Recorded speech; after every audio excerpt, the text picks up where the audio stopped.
मैले मेरो छोराहरूलाई सब काम हराउँछु। छोरा हो, छोरीको काम पनि गर्नुपर्छ। मेरो घर छोरी छैन, काम हजुरले पनि गराउनुपर्छ। अब म देखाउँछु। भिडियो गऱ्यो भने रिसाउँछन् के।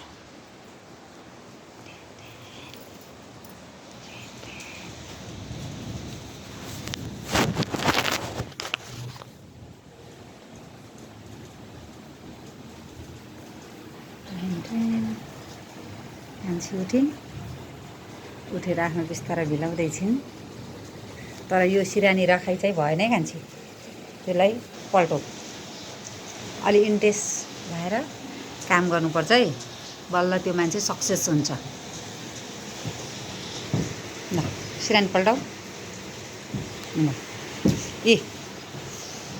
यहाँ बोतल यसरी ढले हाल। क्या बिस्तारामा पढ्ने हो? बिस्तारामा पढ्यो भने बुद्धि आउँदैन भनेर एकजना गुरुले भन्नुभएको थियो नि त। ल योलाई अलि मिलाऊ। आफ्नो रुम भनेको चिटिक्क हुनुपर्छ हमेसा। के रे तँलाई रिङ्गटा लाहा? किन लागेको रिङ्गटा? धेरै सुतेर हो कि आज? अहिले उठ्दा रिङ्गा घुमा हा, टाउको नदुखिकन। टाउको यति दुखेछ पानी कम भएर।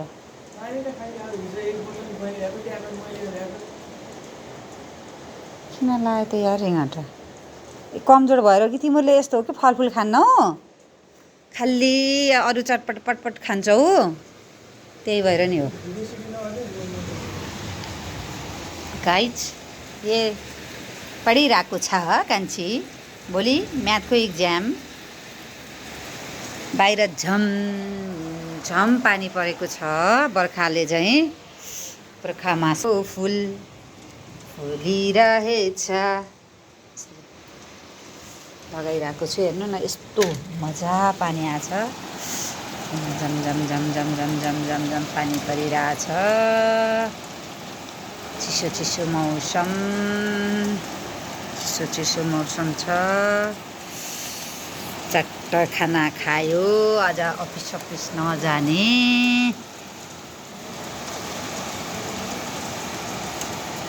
गाइज अब भात पाकेछ। के हो के हो तेरो कोट प्यान्ट तिरैमा राख्न। कस्तो ठाउँ छैन मेरोमा, कहाँ ठाउँ छ त फेरि? 12 क्लासमा ठ्याक्क के भ्याइएपछि के प्रोग्राम हुन्छ अरे, कोट प्यान्ट सर्ट सिलाउन दिएर मलाई लगभग 1500-1000 को खर्च गराइदियो ठुलो छोरोले। किचन जाँदैछु। आज मैले खाना पकाएको छैन। खाना कसले पकाएको छ होला? टेन आज हाम्रो घर खाना कसले पकाएको छ?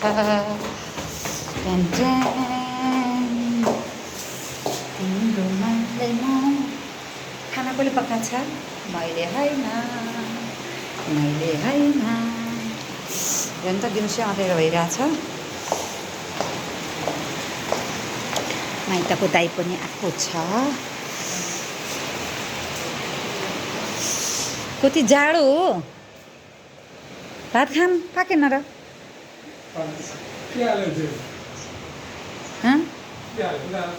कहाँ सही हालेछु। कस्तो राम्रो निर्णय आछ। जुन राजनीतिक दलहरूले गरेर नियुक्ति गरेर हालेको थियो नि जागिर, सब खारेज गराइदिएछ अहिले। 13 गते भित्रमा खारेज हुनुपर्ने, आफै निस्किनु पर्ने। नभए निलम्बन हटाइदिने भनेपछि यति राम्रो राम्रो ल्याएछ अहिले राष्ट्रिय स्वतन्त्र पार्टीले। ठिकै हो नि, क्षमता उहाँलाई दिने भने के त्यो ठाउँमा बेचारा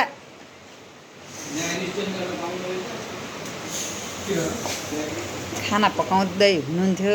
यसरी चुकौनी पाकेछ। चुकौनी नि पाएको तर चिसो दिनमा। आज त जाडो छ गाइज।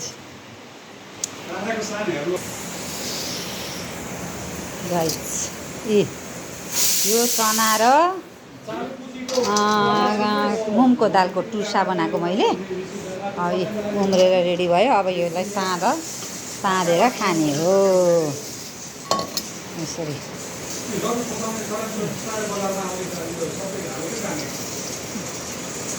अब यो ठ्याक्क सबै उम्रियो।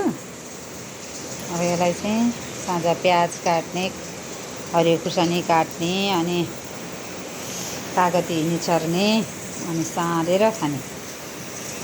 आज साँझको खाना यही हो है।